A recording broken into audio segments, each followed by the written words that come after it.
Bienvenidos como otro trimestre más a la ronda de preguntas y respuestas que hacemos dentro de Andrómeda Value Capital como iniciativa cuando concluye el trimestre y como añadido a la carta trimestral. Estamos grabando a día 3 de julio. La carta todavía no la hemos redactado, la redactaremos la semana que viene, pero bueno, de cara a los partícipes que sepan exactamente qué día es el que estamos grabando. Estamos aquí los tres, ahora conforme vayamos hablando pues entraremos cada uno. Y en cuanto a las iniciativas previas, decir varias cosas. Primero, Andrómeda cumple 5 años, lo comentaremos en la carta. La rentabilidad de estos 5 años pues, es en torno al 13% anual y la rentabilidad del semestre, que igualmente también la pondremos en la carta, de este primer semestre de 2020, es del 21,5%. Si no recuerdo mal, vale, sí, creo que sí, pero bueno, lo ajustaremos en la carta porque hay que calcular justo el valor liquidativo de 30 de junio. Y luego, bueno, también otro aspecto importante es que, aunque esto es más interno, pero ya lo comentamos, durante el trimestre lo que hemos hecho es que nosotros a nivel interno hemos cambiado de persona física a persona jurídica, con lo que es Andrómeda Capital SL, sencillamente una puntualización a nivel de organización por nuestra parte interna, pero bueno, como ha surgido alguna pregunta de gente que no lo sabe muy bien o se ha enterado, de si es que nosotros dejábamos de trabajar en el fondo, pues no, es sencillamente un cambio interno porque nos resulta más interesante y más eficiente trabajar con una mercantil entre medias que como estamos trabajando ahora, que pues es más complicado y tiene sus ineficiencias. Y bueno, pues creo que ya está de consideraciones iniciales. Bueno, en cuanto a las preguntas, sí que había 2 de Spotify que hemos agrupado porque eran prácticamente iguales y creo que prácticamente ya no ha habido ninguna agrupación más. Y si ha habido, creo que había otra, que bueno, también era un poco de tema interno, entonces más o menos son unas 14-15 preguntas que intentaremos hacer en media hora, 40 minutos entre todo y ya está. Así que, ¿alguna cosa por vuestra parte o empezamos? A por ello, a por ello. Empezamos. Venga, pues vamos con la primera pregunta. En algunas ocasiones os he escuchado que utilizáis la liquidez cuando pensáis que el mercado va a caer. ¿Hacéis market timing? Que en español es pues predecir un poco el futuro para hacer la inversión, básicamente. Nosotros lo que hacemos es ajustar el nivel de inversión según métricas que hemos desarrollado de forma interna y además el posicionamiento de los negocios en el determinado, en ese punto en concreto del tiempo, ¿no? Desde el punto de vista competitivo, de negocio y demás. Lo que sí queremos señalar es que cuando a nosotros nos preguntan esto de invertís o hacéis market timing según lo que pensáis, es que hay una base, en cierto modo, o sea, no es cualitativo en relación a lo de qué pensáis, sino tiene más una base cuantitativa en relación a las métricas que comentábamos antes y los niveles de inversión. Es importante señalar que no desinvertimos o sea, muy a menudo. Es decir, nosotros solemos mantener las posiciones y queremos mantener las posiciones cuando invertimos a largo plazo. Solamente desinvertimos cuando vemos que hay oportunidades mejor en el mercado o cuando nuestra tesis de inversión ha cambiado por algún tema interno de la empresa o competitivo. Entonces, esto también es importante señalarlo porque no hay una gran rotación, salvo, por ejemplo, casos como el del primer trimestre de este año, donde lo que hicimos fue cambiar empresas que teníamos en cartera por oportunidades que surgieron, como ustedes ya saben, en esos momentos, que nosotros pensamos que eran mejores. Las empresas tecnológicas principales valores del fondo se han mantenido muy bien frente a la crisis. Se plantean rotar pensando que están a múltiplos muy elevados. Se plantea el fondo entrar en valores no americanos. Invertir en tecnología en estos momentos de crisis sanitaria es una estrategia más segura respecto a invertir en otros sectores. Esta es una de las preguntas que comentaba Flavio, que también había sido un poco agrupada, un poco porque seguían también la misma tónica respecto al tema de la inversión.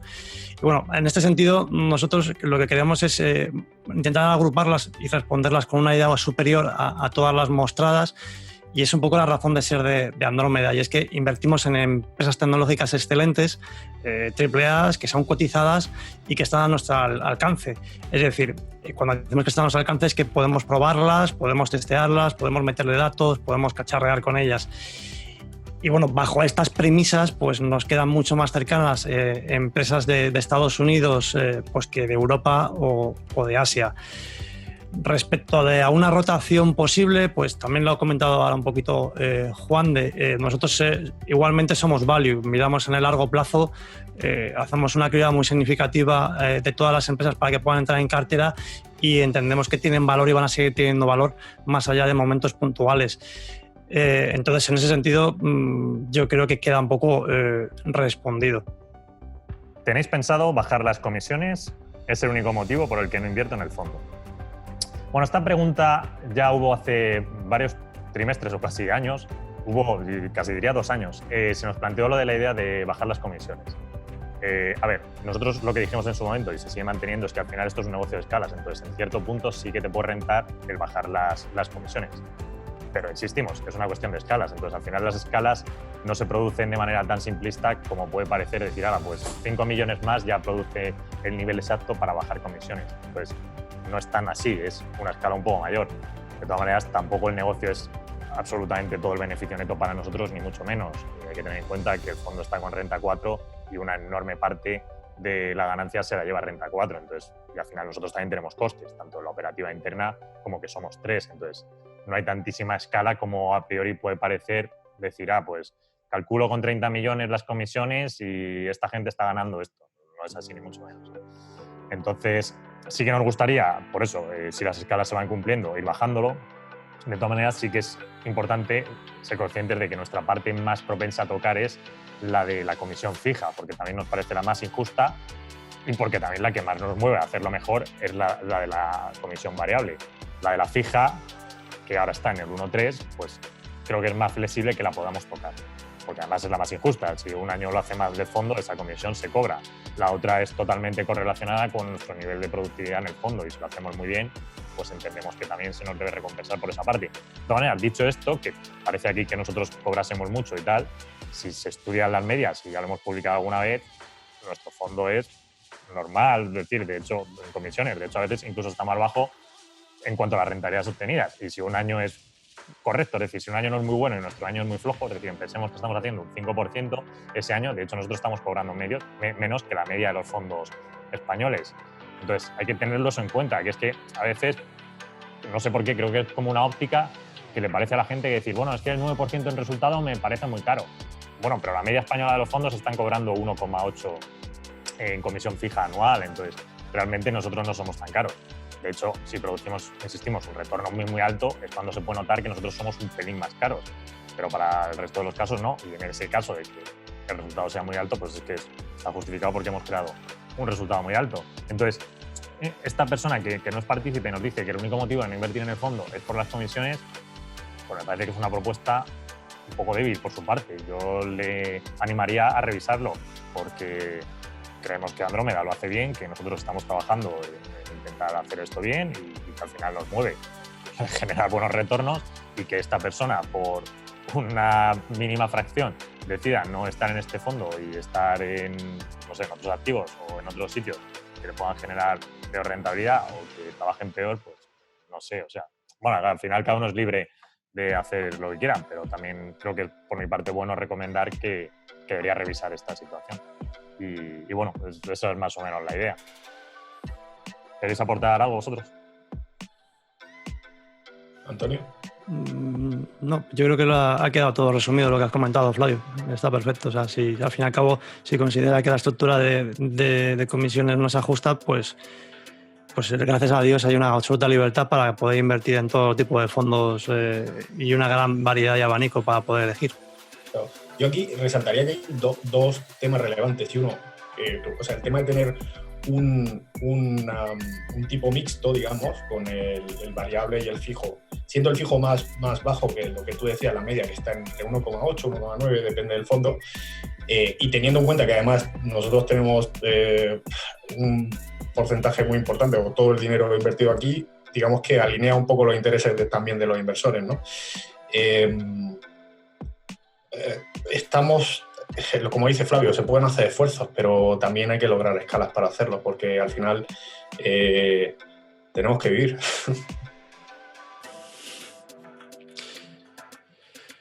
En primer lugar, enhorabuena por los resultados del fondo. Quería consultaros si tenéis opinión sobre cómo podría afectar el despliegue 5G a torretas, a torretas como American Tower o Cellnex, centradas en las torres y no tanto en Small Cells como Crown Castle. Gracias de nuevo. Bueno, muchas gracias a ti.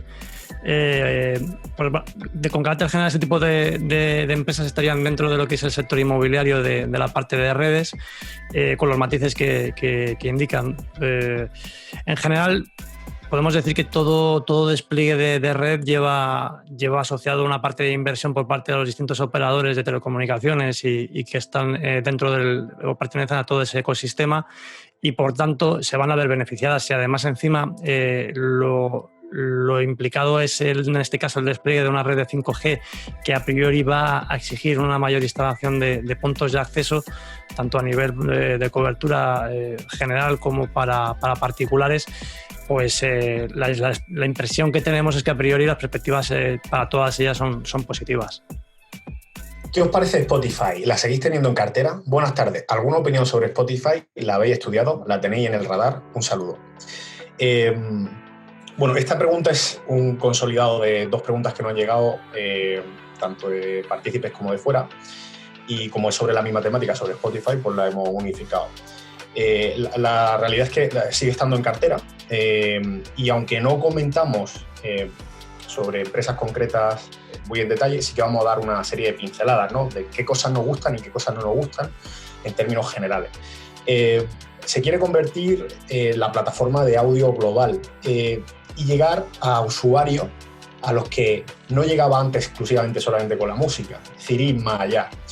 ¿Qué cosas positivas vemos? Pues que hay un mercado amplio en términos de lo que está todavía offline, véase la radio, por ejemplo, y luego además hace movimientos muy interesantes como la inversión que están haciendo en la librería de podcast, que es una de las cosas que muchas veces cuando nosotros nos hemos reunido con gente menos se comenta, pero es de las más interesantes que nosotros vemos. Luego además también tiene otra cosa muy buena, y es que están trabajando en el tema de la publicidad programática. Cosas que no nos gustan, pues cómo va el tema de los revenues o los ingresos con respecto a la música y esas escalas que tienen ahí, y luego pues un poco el trabajo que están haciendo, o sea, las deficiencias que tenían antes y el trabajo que están haciendo ahora, que es positivo, ¿no?, en términos a la interacción con, pues, entre artistas, usuarios y demás, interacción directa. Entonces esas serían un poco las variables que nosotros vemos en términos generales y sin entrar en gran profundidad. Sí, a mí sí me gustaría añadir, bueno, o más que añadir, puntualizar la parte, porque creo que es muy importante de cara a futuro, de lo del directo, y aquí internamente lo hemos tratado un montón de veces. De hecho, Juan y yo no sé cuántas veces hemos dado vueltas a esto. Porque sí que es verdad que al final, de cara al mercado potencial, uno de los mayores factores que sería muy interesante romper es esa parte del directo, que todavía monopoliza la radio. Porque la parte de los podcasts, los movimientos de Spotify están muy bien. Entonces, esta es como el otro gran trozo nuclear si lo que quieres ser es el líder en el mundo audio. Ahora bien, dicho esto, es muy interesante por parte de Spotify las dinámicas que están apareciendo, no tanto porque Spotify esté logrando el robar el directo, sino porque el mundo está mutando y el directo está perdiendo un poco de fuerza. De hecho, si se miran los podcasts que mayor extensión están teniendo ahora mismo en Spotify o más escuchados, suelen ser clips, trozos o incluso programas que del directo se vuelcan enseguida a Spotify. Y lo que estás viendo es que en realidad la audiencia te está mutando un poco. No le interesa tanto el escucharlo en directo en la radio, cuando a la hora lo puede tener subido a Spotify. Entonces, es un poco esa dinámica que tal vez algo casual, no precisamente buscada por Spotify, pero sí que lo está rompiendo. Y de hecho, otra parte muy importante es que a raíz de esto se está logrando muchísima más granularidad en el mundo de los podcasts. Que al final es algo que ha pasado siempre en todas las plataformas, donde lo que encuentras como usuario es un contenido muy concreto, ad hoc, para ti, por los gustos que tú tienes. Que en la radio, evidentemente, eso no pasa. Y pues lo que estamos observando es que a raíz de que se vaya rompiendo el mundo de la radio y que vayan saliendo estas cosas del directo movido a Spotify, van saliendo otros programas que pueden ir más allá en aspectos que le gustan a la gente. Pues pensamos en el ámbito político, uno de los shows que más se escucha, por ejemplo, aquí en España, puede ser los clips de Carlos Herrera, cómo se vuelcan ahí. Pero a raíz de eso sale otra gente en el ámbito político que va un poco más allá, que centraliza un poco más el tiro en un tema que a la gente le gusta más y la gente acaba escuchando más o añadiendo ese Spotify al de Carlos, ese podcast al de Carlos R. Y es un ejemplo en el ámbito político, pero lo podemos ver en el ámbito de la música, en el ámbito del cine o en el ámbito, casi cualquier temática lo estamos teniendo. Entonces está muy bien, porque al final es una manera de atraer más usuarios. Así que creo que eso que es como el elefante en la habitación por la parte de Spotify, pues... Sí, además, muy bueno el ejemplo que dices tú, porque justo me estaba acordando de eso, ¿no? El tema de la variable conveniencia o comodidad de poder escucharlo cuando tú quieras. Y es decir, me voy ya simplemente a los programas que se vuelcan en podcast de radio, como tú bien has dicho, por ejemplo, Herrera por la mañana, ¿no? Yo conozco gente que quiere empezar, como además normalmente estos programas de radio se estructuran por horas, en charlas y demás, y con invitados, tanto en Herrera como en otros, te da esa posibilidad de empezar desde cero o desde el momento inicial teniendo toda la visibilidad, ¿no? O sea, hay una serie de cosas, tanto por comodidad como por ver el programa. O sea, hay una serie de ventajas que están ahí y que se ven, y que hay muchos usuarios que ya se conectan o escuchan estas cosas a través de podcast. Es una rama muy interesante. Y lo que comentas de la segmentación también es súper potente. Entonces, bueno, pues... ahí está un poco el análisis en términos generales. Sí, que ojo, esto por ejemplo en España ya lo hacía iVoox, en realidad aquí Spotify prácticamente lo ha copiado, pero es verdad que internacionalmente no se estaba haciendo tanto y ahora si a esto le sumamos la atracción de talento que están a base de compras haciendo, pues por ejemplo con las Kardashian, bueno, con la Kardashian esta, la mítica, o con Joe Rogan o algunos de estos, o de Ring, los podcasts, pues bueno, la verdad es que de Ringer, perdón. Sí que están haciendo bastante hincapié en la creación de contenido. Entonces, la verdad es que son premisas buenas, son premisas buenas y bueno. Cuando comentas lo de las adquisiciones, también se ve el hilo o los puntos que han ido para montar la estructura por detrás. Primero te vas a Anchor, Gimlet, etcétera, que son más de producción, subida, hacer fácil al usuario que suba contenido.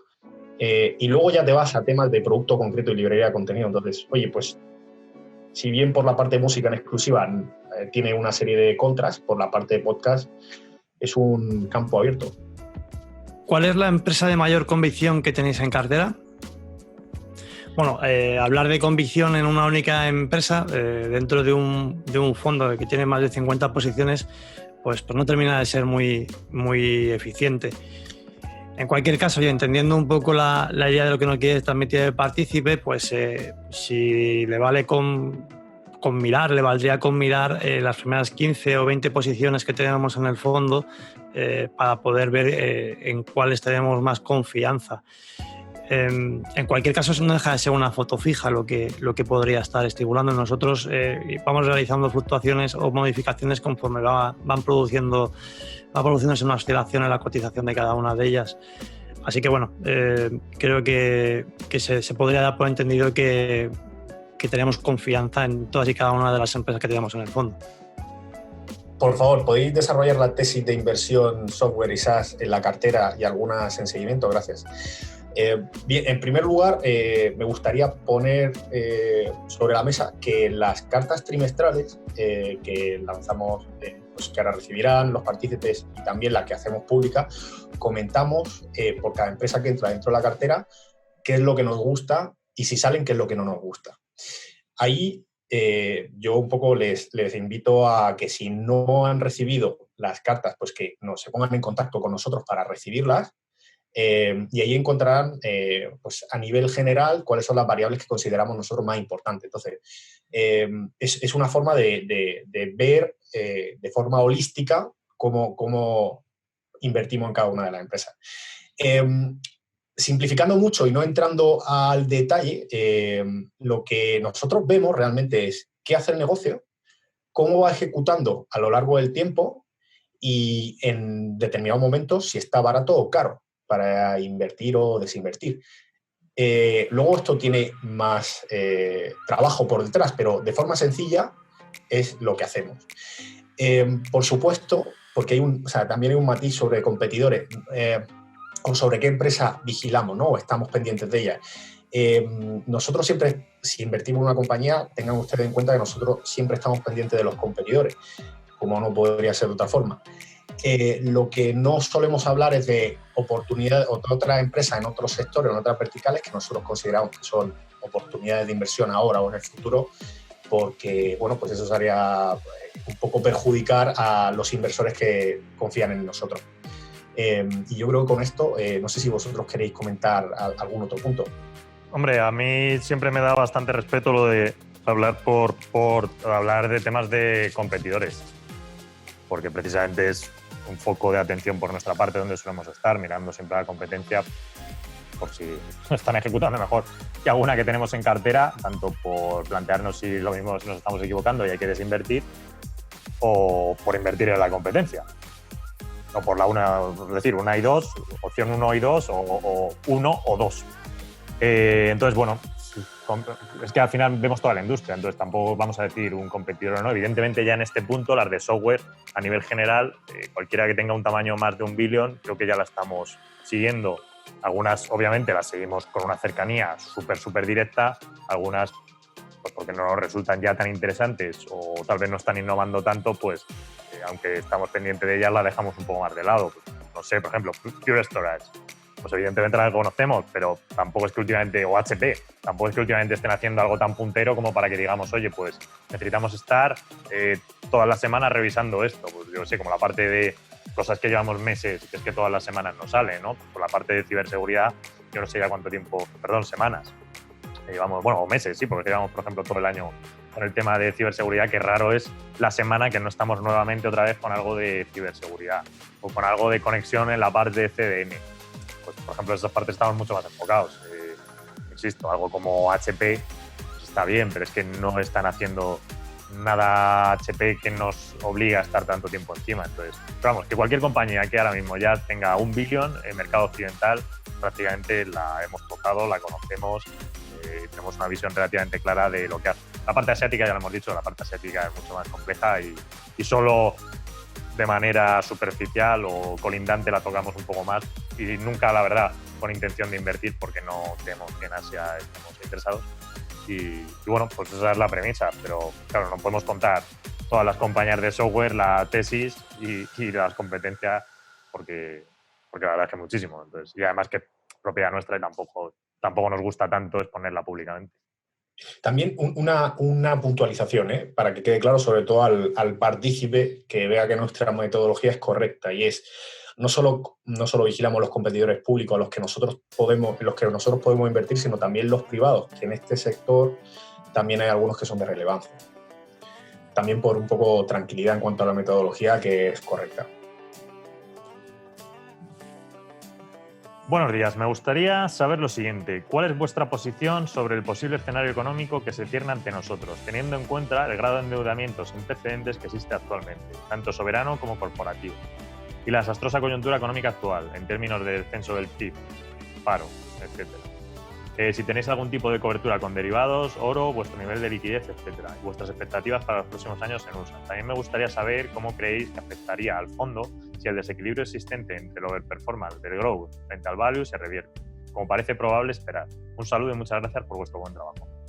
Vale, aquí hay varias preguntas y me parecen súper importantes que sobre todo la última, creo que es la que más, de hecho diría que para mí de todas las preguntas es la que más énfasis quiero hacer.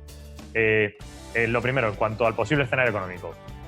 Vamos a ver, venimos de una situación totalmente estresada a nivel bursátil. Esta historia no ha acabado, lo de la pandemia, y nosotros, ahora entraré un poco más sobre la liquidez, pero estamos ahora relativamente o bastante prudentes en cuanto al nivel de inversión.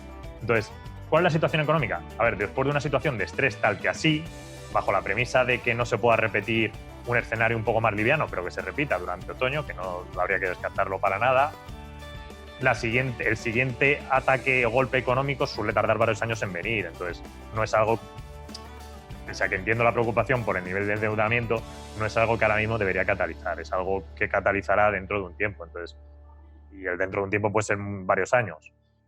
De hecho, bueno, pensemos, la última vez fue 2009, hasta que ha pasado algo un poco más importante que ha sido ahora, 2020. Entonces, el próximo punto de estrés económico se tiene que generar. No sabemos cuándo va a venir, pero va a tardar tiempo. Siempre que, insistimos, no se vuelva a una segunda ola de esta historia que es que todavía no está acabada. Entonces, eso es un lado. Pero vamos, que el punto es, el nivel de endeudamiento ahora mismo no es un problema. Ahora mismo no es un problema porque el tipo de interés está muy bajo. El problema va a venir cuando la situación se revierta por el motivo que sea. El tipo de interés aumente o haya un catalizador que ahora mismo no sabemos expresar porque no lo conocemos, pero que esto lo ponga en tensión. Y será dentro de bastante tiempo. Entonces, no es un peligro ahora mismo. Es una cosa a futuro. Es un balonazo, es una patada al balón hacia adelante, que se ha elegido hacer por parte de nuestra sociedad y los bancos centrales. Y nosotros tampoco podemos juzgar si está mejor hecho o peor hecho. Es lo que ha habido. Los bancos centrales ahora mismo han conseguido mitigar la situación de estrés a nivel bursátil. A nivel económico, pues sí, las cosas son todavía duras, pero bueno, hay que ser un pelín optimista y pensar que el golpe, que ha sido muy directo, pues puede regenerar la economía de manera relativamente rápida. El tejido, siempre que las políticas económicas pues no sean desastrosas, que bueno, en algunos países sí que están dirigiendo pequeñas divergencias de otros en cómo lo hacen y puede tener alguna incidencia. Pero vamos, a nivel de deuda, creemos que todavía no es la preocupación en esta. Entonces, una cosa hacia adelante. A nivel de cómo estamos nosotros de liquidez en este entorno, vamos a ver, la situación bursátil ha cambiado mucho. En el trimestre anterior, y esto es muy importante, nosotros dijimos que estábamos pro inversión, estábamos siendo partidarios de invertir mayor liquidez. Y de hecho lo que hicimos durante este trimestre hasta más o menos la mitad. De hecho, recuerdo perfectamente que era el 11 de mayo, creo que fue el lunes, cuando fue ya como va a haber que empezar a ir un poco marcha atrás frente a lo que estamos haciendo, que pues internamente nos puede fastidiar un poco porque estábamos comprando, pero es una cuestión de fuerza mayor, es decir, hay que hacerlo y ya está. El mundo cambia y nos tenemos que adaptar a él, entonces nosotros estamos invirtiendo la liquidez. De hecho, el otro día hablaba contigo, Antonio, no sé si llegamos al 30, un pelín menos de 30 de liquidez, le conseguimos bajar, es decir, como por el 70 más o menos de inversión frente al torno al 50 que estábamos al final del trimestre, por lo cual, bueno, pues 20 puntos que conseguimos meter de liquidez, pero que es que fue hasta mayo. A partir de ahí, eso, a mediados, finales de mayo, empezó un poco la vuelta atrás y prácticamente durante todo junio nos hemos visto obligados a desinvertir y ahora estamos pues un pelín por encima del 50 en cuanto a liquidez.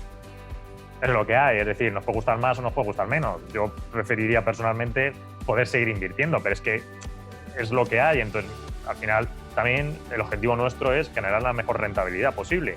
Y pues si el escenario no nos permite estar invirtiendo e incluso nos obliga a desinvertir, pues es lo que hay, ya está, ya vendrá otro momento donde podamos invertir. Entonces, bueno, es un poco la situación. El problema es que las bolsas han pasado de una situación muy óptima en marzo a una situación bastante frágil ahora mismo, sobre todo a raíz de lo que decía al principio, que este entorno todavía no está limpio. Hay un riesgo enorme de segundas olas que deberían ser menores, pero las va a haber. De hecho, ya estamos viendo cómo hay pequeños puntos calientes que van surgiendo aquí y allá. Estados Unidos está en peor situación ahora mismo que Europa, pero bueno, también ha utilizado malas prácticas durante estos últimos 2 meses. Y bueno, o sea, el escenario no se ha acabado y otoño puede ser una pequeña olla a presión, teniendo en cuenta, insisto, que es eso, que es que la bolsa ha descontado demasiado cosa buena, entonces la situación es frágil a nivel general en ese aspecto. Y por eso nosotros estamos ahora prudentes. Y respecto a la última pregunta, que es, me parece muy importante, lo del performance del growth al value. A ver, yo entiendo que la dinámica general ahora mismo de la gente es, y nosotros, ojo, como fondo nos hemos beneficiado mucho de esto porque estamos muy volcados al sector tecnológico. Como el sector tecnológico lo ha hecho muy bien y al final existe una reversión a la media, debe llegar un punto donde el sector tecnológico empieza a perder fuelle y sean las compañías más penalizadas, que en este caso se asocian con el value, las que deberían mejorar. A ver, a nivel del fondo, esto tiene matices, porque nosotros, pese a que nos asocian más con tecnología dentro del fondo, y de hecho ha habido días este trimestre que se ha visto muy bien, donde las tecnológicas lo hacían peor y las supuestas value lo hacían mejor. Y a nosotros pues nos subía Visa, nos subía Mastercard, nos subía Disney, nos subía Aspen Technologies o nos subía Paycom. Entonces, no es tan fácil, es decir, no es tan sencillo que unas otras y nosotros como fondo vamos a hacerlo peor o mejor. No es tan así. Eso como primer punto. Pero es que encima, como segundo punto, esta mentalidad, y de hecho la pregunta está un pelín sesgada porque ya el propio partícipe nos dice, como parece probable esperar, con lo cual es implícito que el partícipe está esperando que esto ocurra, el mundo nunca se desarrolla de manera tan fácil. Y entonces, aunque es verdad que esa reversión a la media debe llegar en algún punto, sí que es cierto que hay una justificación enorme por la situación actual y lo que está deviniendo en el futuro de que las empresas tecnológicas lo estén haciendo mucho mejor.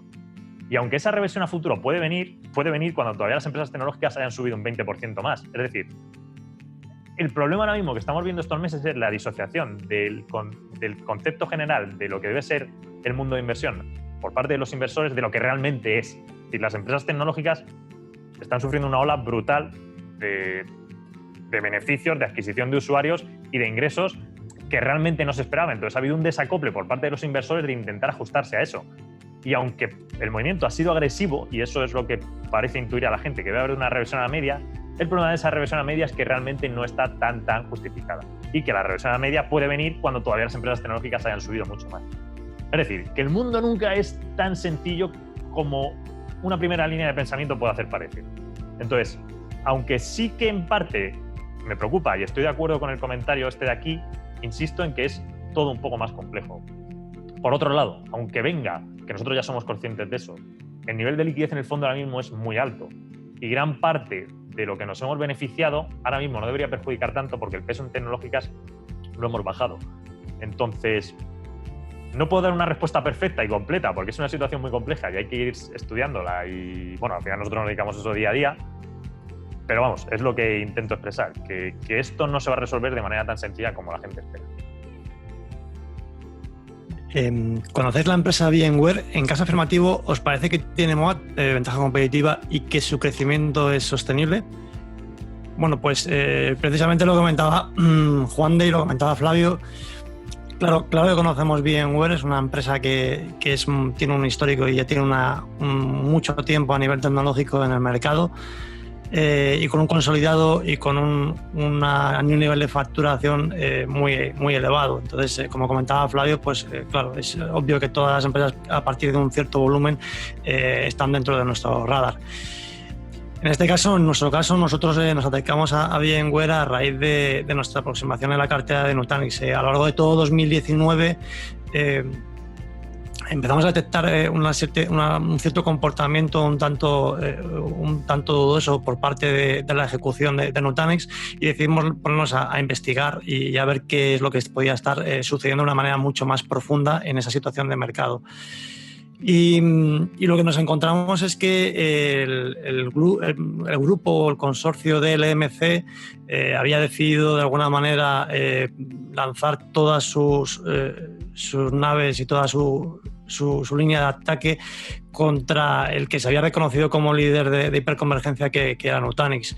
Y para ello pues había utilizado a VMware, que es una empresa participada por este consorcio prácticamente al 70% y el resto que sigue cotizado. Entonces, la realidad es que esa fue la situación que nos encontramos. A partir de ahí pues empezamos a analizar de una manera bastante más profunda VMware. Sin entrar mucho más profundo, porque como comentamos, pues todas las empresas de este tipo, de este tamaño, pues de alguna manera son empresas susceptibles de irrelevantes para nosotros. Pues lo que podemos comentar es como vectores de crecimiento, pues tenemos el tema de contenedores, el tema de microservicios y el tema de la integración de la parte de seguridad, que es por donde pueden muy posiblemente realizar, si ejecutan bien, esta parte de crecimiento y a su vez, en caso de que lo ejecuten no de una manera muy óptima, pues convertirse en posibles peligros y problemas que puedan devenir en impactos en su cuenta de resultados. Así pues, por nuestra parte seguimos analizando toda esta parte de este mercado y ver cómo se va comportando a lo largo del tiempo. Únicamente por matizar, para aquellos que no conozcan, VMware es la empresa por excelencia por antonomasia de virtualización. Y así ya un poco cerramos el tema. Sí, de hecho, cuando decíamos lo de empresas que estamos viendo todas las semanas y tal, yo creo que VMware ya con los tendría que estar rara en la semana, que por alguna cosa algo se nos cruza, algo aparece que siempre volvemos a ella o la tenemos que mencionar o revisar algún aspecto. Porque la verdad es muy grande y además es que están extendidos en un montón de capas, es pues como Azure o AWS, están por todos lados. En varias ocasiones habéis hablado de Liberty Media y John Malone. ¿Cómo veis la situación de grupo post-COVID? ¿Consideráis alguna de las compañías o trackers como candidato a la cartera? A ver, a John Malone y todo lo que es su conglomerado, aunque ahora Malone ya está un pelín más separado. De hecho, dejó, por ejemplo, el consejo de Charter hace un año, sería más o menos. Lo seguimos y lo conocemos muy bien. Lo que pasa es que es muy amplio, hay cosas que interesan un poco más, hay cosas que nos interesan un poco menos. Sobre todo lo que creo que le seguimos un poco más o nos interesa un poco más es la parte de Fórmula 1, que no tenemos intención de invertir, pero más o menos está ahí. Y la parte del cableado, de lo que es cable de comunicación, que pues, lo hemos dicho muchísimas veces, estas partes siempre nos interesa. Sobre todo lo que es lo nuclear ahora para nosotros, que es más charter, porque Liberty Global en Europa no le vemos tanto interés, es una teleco ya bastante consolidada. En la parte de Latinoamérica, lo que es Lilac, a nivel de ejecución está dando muchísimos problemas y la verdad es que no tenemos ningún interés de invertir ahí. Entonces, posiblemente ahora mismo nuestro punto, si tuviésemos que invertir en la parte de Liberty, sería por el lado de charter. Luego el conglomerado es mucho más grande, tiene más cosas. Por ejemplo, tiene la parte de Liberty Brave, de los estadios. Pero bueno, son cosas menores y ahí no nos meteríamos. Pero charter sí es más interesante, donde puede estar un poco más el punto de innovación, aunque tampoco es que charter sea la que innove más. Pero bueno, en el ámbito de comunicación audiovisual, si a los videojuegos nos interesan más las IPs, en el lado de media nos interesa más el canal que lo transmite. Y charter, pues bueno, es un canal de transmisión, sobre todo lo que es para internet. Y bueno, pues sí, ya la tuvimos en cartera y está ahí y la seguimos revisando, igual que, por ejemplo, con Concast, con el competidor.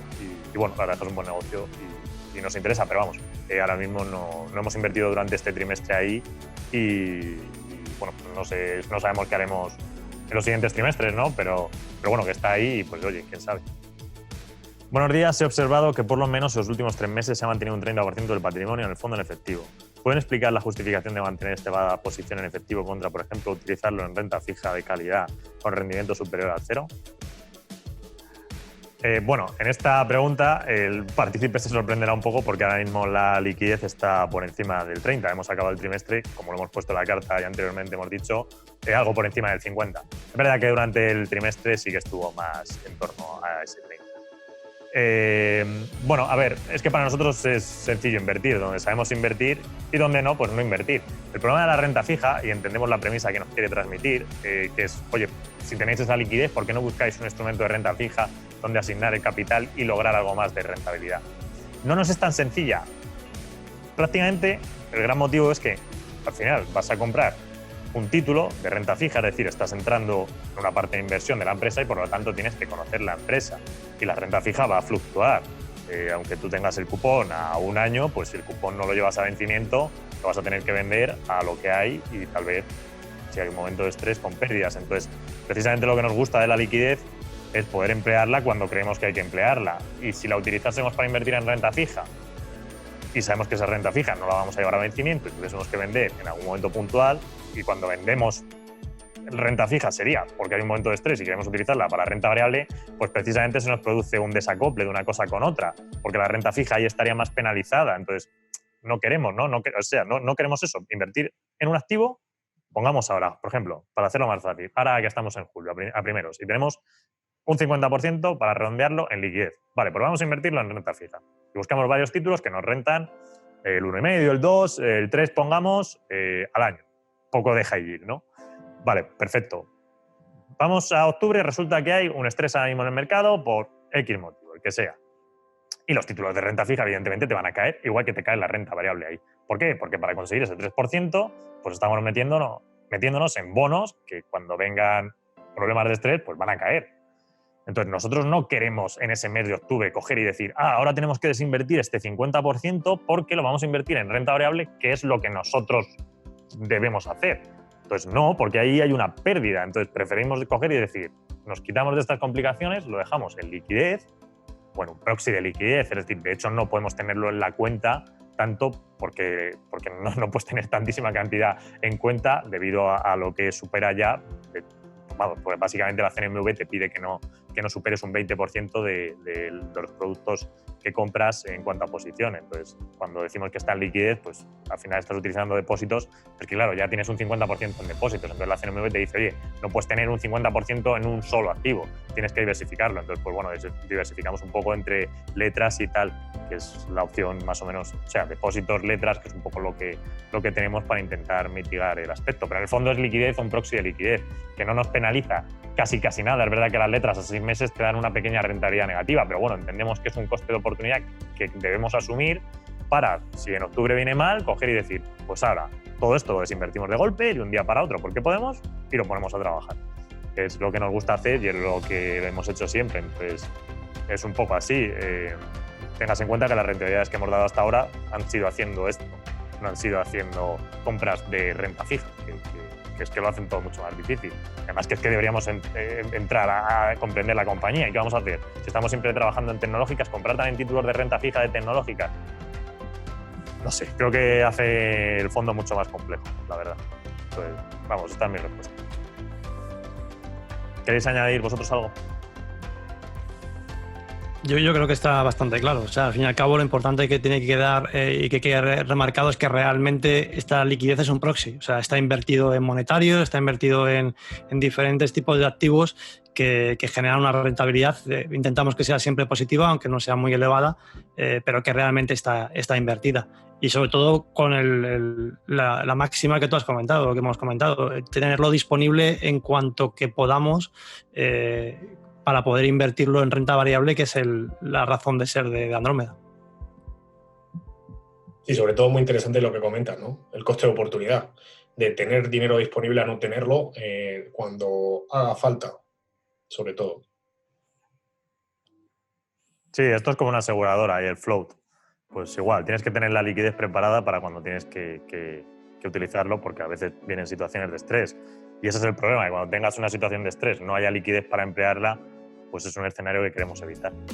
Entonces, por eso trabajamos así. Cuando la situación bursátil se vuelve más frágil, hay más liquidez para emplearla, y cuando la fragilidad cataliza, pues nosotros la empleamos. ¿Tienen valorado posible impacto en la valoración de Facebook si definitivamente son capaces de implantar los pagos vía WhatsApp a escala internacional a modo de un WeChat occidental? Pues la respuesta es que sí. Lo que sí nos gustaría comentar aquí es que, a ver, a pesar de que la noticia de que WhatsApp entraba con el tema de pagos en Brasil, si es, digamos que es nueva noticia, lo que hay por detrás no es nuevo. Y lo que sí nos da pie a saber esta noticia es más detalles. Me voy a explicar. El año pasado, Mark Zuckerberg, en la conferencia de resultados, justo cuando presentaba el Libra, que era la que se llevó los titulares, comentaba sobre la unificación de plataformas y cómo iban a meter Facebook Pay, que también se lanzaba en ese momento, y a integrarlo en el resto de plataformas. Entonces, también hablaba de cómo habían durante este tiempo, cómo habían ido testeando Facebook Pay en India, etc. Y bueno, esto lo seguíamos. Lo que quiero decir es que lo seguíamos desde hace tiempo, ¿vale? Lo que conocemos ahora, pues es que va a ser gratis entre usuarios, lo cual es bueno porque estás apalancándote en que tú tienes una población que utiliza tu plataforma amplia, y para comercios se llevan una tasa de procesamiento de un 4%, cercana al 4%. No sé si vosotros queréis, así como peculiaridades de esta tal, pues se monta sobre el mismo sistema financiero, la plataforma esta de Facebook Pay, que va detrás de WhatsApp, la parte de pagos, y bueno, pues se apalanca los usuarios que tiene Facebook en la actualidad. No sé si vosotros, o sea, es muy interesante también el tema de relacionarlo con WeChat, sobre todo en Asia, ¿no? Que hasta para pedir la carta en un restaurante necesitas hacerlo con un código QR y a través de WeChat, ¿no? Aquí siempre se ha planteado esa posibilidad de crear, como llaman las macro apps o conglomerados de apps, digamos, con muchas funcionalidades en una misma aplicación. Bueno, en términos generales, que Facebook lance esto es positivo. Luego ya veremos cómo se va ejecutando y desarrollándose. ¿Queréis vosotros añadir algo?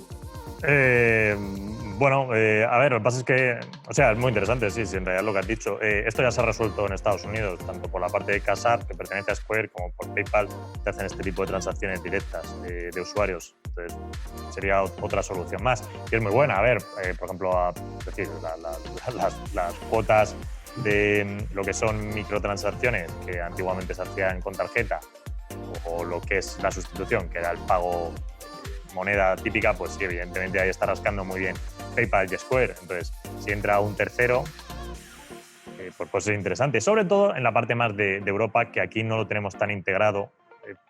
Por un lado porque Square no existe y por otro porque PayPal la gente no conoce tanto. Bueno, aunque aquí tenemos la solución que es Bizum. Entonces, si eso lo simplificas todavía un poco más y lo haces dentro de un chat, pues evidentemente la potencia puede ser enorme. Entonces, la verdad es que es una buena premisa para Facebook, bueno, para WhatsApp, pero en general para Facebook. Porque la parte de Facebook Pay no creo que funcione tanto aquí, pero WhatsApp sí se integra dentro. Entonces, o sea, está muy bien, está muy bien. Hay que ver cómo lo acaban de implantar y que empiece aquí a funcionar y verlo un poco. Pero si no se hace mal, la verdad es que llevan tiempo con la beta y lo están probando, pues la verdad es que debería funcionar bien. Vamos.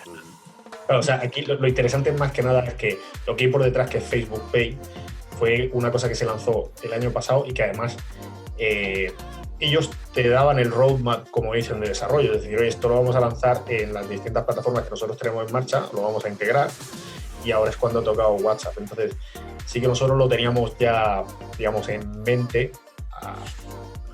Ahora es la ejecución de la noticia que sale en Brasil y se prueba y demás, pero que esto tiene un camino por detrás, vamos, es lo que quería decir.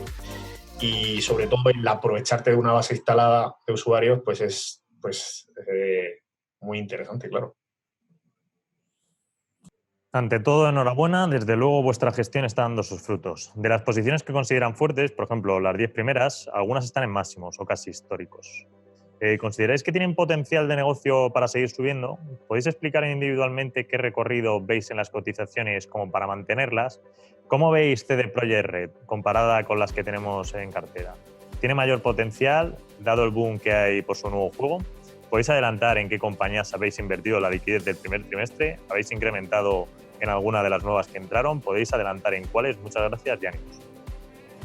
Bueno, pues gracias por la pregunta. A ver, a nivel de posiciones, si se es partícipe, en la propia carta siempre ponemos la tabla, con lo cual se puede comparar exactamente cuáles han subido y cuáles han bajado, que en línea general, pues, bueno, en línea general, ¿no? Comparado con el primer trimestre no hay tanta diferencia. Estaba pensando, claro, con la foto de mitad de trimestre cuando teníamos mucha más inversión, pero bueno, esa foto no se ha visto, entonces realmente tampoco hay tanta diferencia entre unas y otras. Algunas de las de peso de más arriba están un poco más abajo, en torno al 2%, ¿no? Pues Amazon antes pesaba un poco más, Netflix ahora es como el 1,7 o algo así. Entonces, bueno, de las primeras posiciones, no, la primera pregunta de las 10 primeras, por ejemplo, bueno, a nivel general, de todas las que hay, si están en carteras porque le seguimos viendo potencial, si no directamente estarían fuera, es así. ¿La gente no le ve potencial a Salesforce o Amazon o Netflix a 10 años? Nosotros sí, de hecho le vemos mucho, por eso están ahí. Si me preguntan por el potencial a 6 meses, pues hombre, han bajado un poco de peso. Supongo que es un sesgo de cuánto potencial le podemos ver a algunas de estas en el corto plazo, pero al final nosotros no intentamos hacer en el corto plazo. Es decir, nosotros intentamos optimizar la rentabilidad para que nos impacte más o menos en el corto plazo, pero nuestras inversiones son a largo plazo. Entonces, si Netflix la vemos un poco más cara, le podemos bajar un poco de peso, pero a 10 años le vemos un potencial tremendo, o Amazon. Entonces, no las vamos a quitar de la cartera, siguen ahí. Así que, bueno, esa es la respuesta. Si están ahí es porque les vemos. De hecho, vamos, la segunda pregunta, ¿qué recorrido le veis individualmente a cada una? Es que cada una todavía sigue teniendo muchos drivers. La parte de AWS sigue creciendo a los niveles que sigue creciendo. Y si ves, por ejemplo, los movimientos de cómputo a cloud, encima este trimestre se han reforzado más, con lo cual ahora te viene otra oleada detrás de esto, que encima te impulsa más lo que es el negocio de Amazon, te lo va a impulsar. Entonces, ¿para qué la vamos a desinvertir? No tiene sentido. Salesforce, igual. La parte de CRM ahora nuevamente se tiene que ajustar bajo este mundo post-COVID. Nuevamente otra oleada. PayPal, estamos comentando anteriormente la parte de lo que es las microtransacciones, que es súper incipiente y es un mundo todavía por explotar a nivel general mundial. Netflix, pues lo mismo, es decir, Netflix por fin ya se le está reconociendo que es la líder absoluta en este entorno. Ahora encima más cuando el mundo del cine se ha catalizado negativamente. Square, lo mismo, las de videojuegos. Ahora nos viene otra oleada más en este caso con la nueva generación de consolas. Entonces, vamos, yo creo que hay un montón de drivers a futuro que están ahí, que se tienen que ir ejecutando y que en 10 años pues, las perspectivas son muy buenas. Luego, en cuanto a CD Projekt, bueno, hemos comprado una compañía en el trimestre, no hemos desinvertido nada y solo hemos comprado una cosa, que ha sido una posición todavía pequeña, pero es precisamente CD Projekt. Entonces, bueno, me hace bastante gracia la pregunta porque ha acertado. Lo ponemos en la carta, que es cuáles son los motivos principales de CD Projekt. Es verdad que la valoración está ahí arriba, pero el consolidado de la compañía es brutal, igual si lo vemos a 10 años. Entonces, creemos que es un estudio que ha sentado las bases para seguir trabajando de una manera brutal. Seguiremos pendientes de que no fallen en la ejecución, que es algo muy importante, pero tiene tiene premisas muy, muy buenas. Tiene la consolidación en cuanto a estructura, porque tiene la tienda, el distribuidor, tiene la IP, es decir, tiene al estudio, tiene el motor gráfico. O sea, está en la premisa casi con Epic un poco lo que está planteando. Epic a su manera, CD Projekt a la otra, pero vamos, es súper interesante y, bueno, ya la conocíamos. La verdad es que nos fastidiaba un poco lo de tener que invertir en Polonia. Creo que era un poco más la reticencia que teníamos desde hace tiempo a invertir ahí o no, por si cubríamos la divisa y tal, pero bueno, al final hemos resuelto que para una posición pequeña no nos renta cubrir la divisa y que sencillamente no nos podemos perder a CD Projekt estando en el resto de la industria, así que hemos invertido. Y bueno, y luego el resto de preguntas, ¿podéis adelantar en qué compañías habéis invertido la liquidez? Bueno, pues más o menos eso. ¿Habéis incrementado en alguna de las nuevas que entraron? ¿Cuáles? Tal. Bueno, pues nada, en este aspecto tal y lo que he dicho un poco antes. El resto de compañías hemos realizado algunos ajustes de peso. Ha habido algunas que han subido mucho, entonces todavía tienen premisas muy buenas de cara a futuro, pero se nos ha comprimido un poco más el retorno. Pues, por ejemplo, a Twilio le hemos tenido que bajar peso. A Atlassian, a Okta, a Splunk, a Everbridge. Ha habido muchas que han catalizado muy rápido, muy pronto, a Shopify. Entonces, bueno, en el corto plazo, pues sí, la valoración se ha ajustado más y hemos optado por ir bajando de peso. Entonces, más o menos, aunque el nivel de inversión se ha quedado similar a lo que estaba en el primer trimestre, porque estamos bastante parejos, casi un 45, 46 invertido, 50 y algo, 53, 54, 55, ya no recuerdo cuando estábamos en primer trimestre de liquidez, pero bueno, ha habido algunos movimientos en las posiciones. Pero vamos, a nivel de compañía o sea, es que no hemos tenido ni que desinvertir. Porque están ahí. De hecho, pues, no sé si tuviésemos que desinvertir, es que tampoco hay muchas alternativas. Micron es un poco la que a nivel de negocio, porque es más commodity, pues siempre está ahí. Entonces, en el momento en el que pensemos que las memorias no tienen tanto sentido, las sacaremos fuera, pero ya está, tampoco hay mucho más de posibilidades de desinversión ahí dentro. El otro caso sería una de software que entras en una dinámica excesivamente negativa porque pierde totalmente fuelle en competencia, pues un tipo Smartsheet, que puede ser más débil, pero ni siquiera lo estamos viendo a día de hoy. Así que, pues eso es. Entonces, veremos un poco lo que nos depara el siguiente trimestre. A estos niveles vamos a estar prudentes. Si por lo que sea cataliza alguna situación, pues nuestro objetivo es invertir la liquidez que se vaya acumulando. Y ya está. O sea, es que tampoco, vamos, a nivel general, ya no incluso respondiendo a esta pregunta, sino a nivel general del fondo, pues esa es la idea. No hay mucho más. Vamos. ¿Queréis añadir vosotros algo?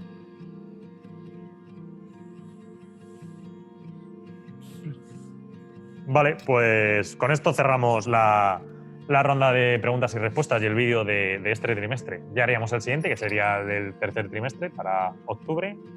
Y nada, bueno, a ver qué nos depara el trimestre, insistimos. A ver, todavía se pueden generar retornos, de hecho, lo normal es que se vayan generando, mucho menos de lo que se ha generado hasta ahora, eso sí que hay que tenerlo en cuenta, porque ahora ha sido muy explosivo este trimestre sobre todo.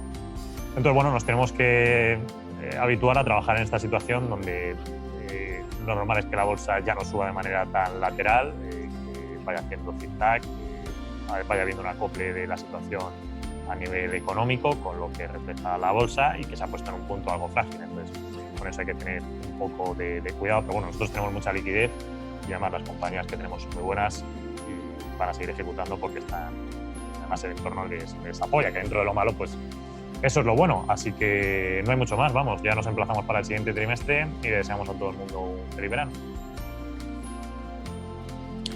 Pues sí, igualmente, que tengan todos ustedes un magnífico verano y que esperemos igualmente, lo hemos comentado, pero bueno, remarcarlo, que se encuentren todos perfectos y que puedan disfrutar de este tiempo que nos vendrá bien a todos.